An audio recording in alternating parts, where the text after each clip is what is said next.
masa Rasulullah. Nabi Muhammad mulai berdakwah mengajarkan Islam secara sembunyi-sembunyi dimulai dari dirinya, keluarga, serta para sahabatnya. Dakwah seterusnya yang diambil Nabi Muhammad menyeru segenap lapisan masyarakat secara terang-terangan. Pada saat menghadapi ujian berat, Nabi Muhammad SAW diperintahkan Allah untuk melakukan perjalanan malam dari Masjidil Haram Mekah ke Bait Al-Maqdis di Palestina, atau biasa disebut Isra Mi'raj. Berdirinya pemerintahan Madinah, dasar pertama yaitu pembangunan masjid, yang kedua ukhuwah Islamiyah, yang ketiga hubungan persahabatan dengan pihak-pihak beragama lainnya. B. Masa Khulafaur Rasyidin. Sepeninggal Rasulullah, 4 orang pengganti beliau adalah para pemimpin yang adil dan benar. Mereka menyelamatkan dan mengembangkan dasar-dasar dari Sang Guru Agung bagi kemajuan Islam dan umatnya. Oleh karena itu, gelar Al-Khulafa Ar-Rasyidin yang mendapat bimbingan di jalan lurus diberikan kepada mereka. 1. Abu Bakar As-Siddiq. Abu Bakar nama lengkapnya ialah Abdullah bin Abi Quhafa At-Tamimi. Di zaman pra-Islam bernama Abdul Ka'bah, kemudian diganti oleh Nabi menjadi Abdullah. Ia termasuk salah seorang sahabat yang utama. Dijuluki Abu Bakar karena pagi-pagi betul atau orang yang paling awal memeluk Islam. Gelar As-Siddiq diperolehnya karena ia dengan segera membenarkan Nabi dalam berbagai peristiwa, terutama Isra Mi'raj. Seringkali mendampingi Rasulullah di saat penting atau jika berhalangan. Rasulullah mempercayainya sebagai pengganti untuk menangani tugas-tugas keagamaan atau mengurusi persoalan-persoalan aktual di Madinah. 2. Umar bin Khattab. Umar bin Khattab nama lengkapnya adalah Umar bin Khattab bin Nufail, keturunan Abdul Uzza Al-Quraisy. 2. Umar bin Khattab. Umar bin Khattab nama lengkapnya adalah Umar bin Khattab bin Nufail, keturunan Abdul Uzza Al-Quraisy dari suku Adi, salah satu suku yang terpandang mulia. Umar dilahirkan di Mekah 4 tahun sebelum kelahiran Nabi. Ia adalah seorang yang berbudi luhur, fasih, dan adil serta pemberani. Ia ikut memelihara ternak ayahnya dan berdagang hingga ke Syria. Ia juga dipercaya oleh suku bangsanya, Quraisy, untuk berunding dan mewakilinya jika ada persoalan dengan suku-suku yang lain. 3. Utsman bin Affan. Nama lengkapnya Utsman bin Affan bin Abil As bin Umayyah dari suku Quraisy. Ia memeluk Islam karena ajakan Abu Bakar dan menjadi salah seorang sahabat dekat Nabi. Ia sangat kaya tetapi berlaku sederhana dan sebagian besar kekayaannya digunakan untuk kepentingan Islam. Ia mendapat julukan Zunnurain, artinya yang memiliki 2 cahaya, karena menikahi 2 putri Nabi SAW secara berurutan setelah salah satu meninggal. Ia juga merasakan penderitaan yang disebabkan oleh tekanan kaum Quraisy terhadap kaum muslimin Mekah dan ikut hijrah ke Asia beserta istrinya. 4. Ali bin Abi Thalib.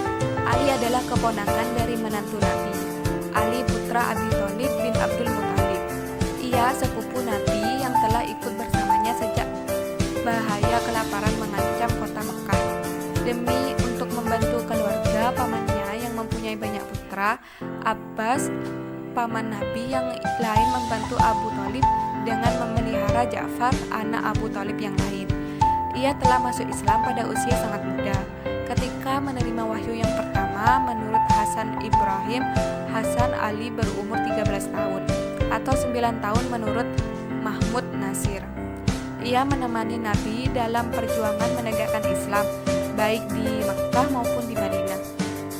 Dan ia diambil menantu oleh Nabi dengan menikahkannya dengan Fatimah, salah seorang putri Rasulullah. C. Bani Umayyah. Masa kekhalifahan Bani Umayyah hanya berumur 90 tahun, yaitu dimulai pada masa kekuasaan Muawiyah ibn Abi Sufyan radhiyallahu anhu, di mana pemerintahan yang bersifat Islamiyah berubah menjadi kerajaan turun-temurun, yaitu setelah Al-Hasan bin Ali radhiyallahu anhu menyerahkan jabatan kekhalifahan kepada Muawiyah ibn Abu Sufyan radhiyallahu anhu dalam rangka mendamaikan kaum muslimin yang pada saat itu sedang dilanda fitnah akibat terbunuhnya Utsman bin Affan radhiyallahu anhu, perang Jamal, dan pengkhianatan dari orang-orang Al-Khawarij dan Syiah. Faktor yang menyebabkan dinasti Bani Umayyah lemah dan membawanya kepada kehancuran antara lain sistem pergantian khalifah melalui garis keturunan. Latar belakang terbentuknya dinasti Bani Umayyah tidak bisa dipisahkan dari konflik-konflik politik yang terjadi di masa Ali.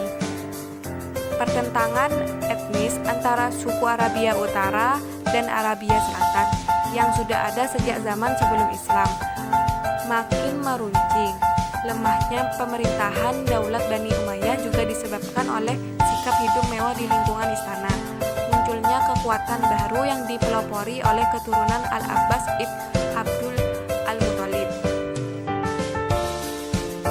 Bani Abbasiyah. Dinasti Abbasiyah melanjutkan kekuasaan Bani Umayyah.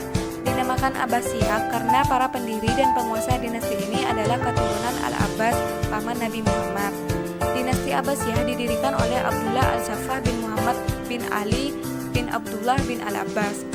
Kekuasaannya berlangsung dalam rentang waktu yang panjang, dari tahun 132 Hijriah sampai dengan 656 Hijriah.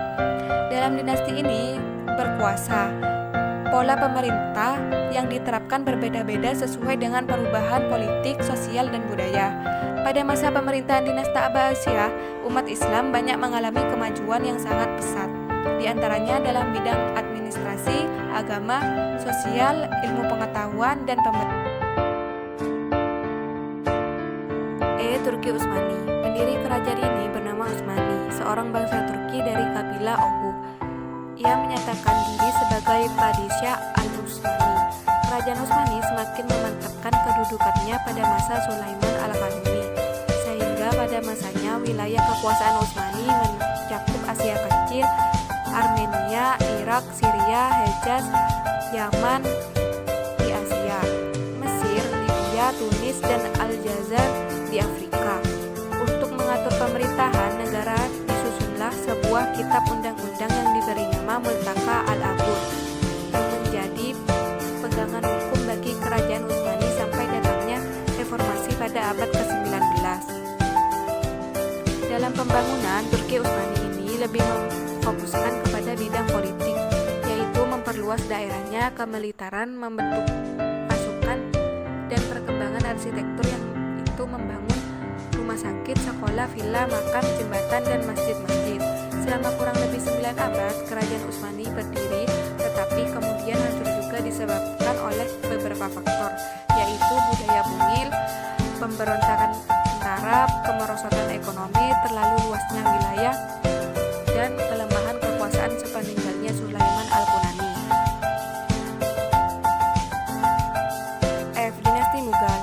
Humayun meninggal karena terjatuh di tangga perpustakaannya, lalu diganti oleh anaknya Akbar. Akbar dapat menaklukkan raja-raja India yang masih ada pada waktu itu, dan juga Bengal. Dalam soal agama, Akbar mempunyai pendapat yang liberal dan ingin menyatukan semua agama dalam satu bentuk agama baru yang diberi nama Din Ilahi. Sesudah Aurangzeb adalah sultan-sultan yang lemah yang tidak dapat mempertahankan kelanjutan kerajaan Mughal. Beberapa kemajuan kerajaan Mughal antara lain dalam bidang pertanian, yaitu berupa biji-bijian, padi, kacang, tebu, sayuran, rempah-rempah, tembakau, kapas, nila, dan bahan-bahan tenun. Hasil karya seni kerajaan Mughal yang masih dapat dinikmati sampai saat ini adalah karya-karya arsitektur yang indah dan mengagumkan. Misalnya bangunan masjid berlapiskan mutiara dan Taj Mahal di Agra, Masjid Raya Delhi, dan Istana Indah di Lahore. Dekadensi moral dan hidup mewah di kalangan pembesar kerajaan yang mengakibatkan pemborosan dalam penggunaan uang sehingga kesulitan.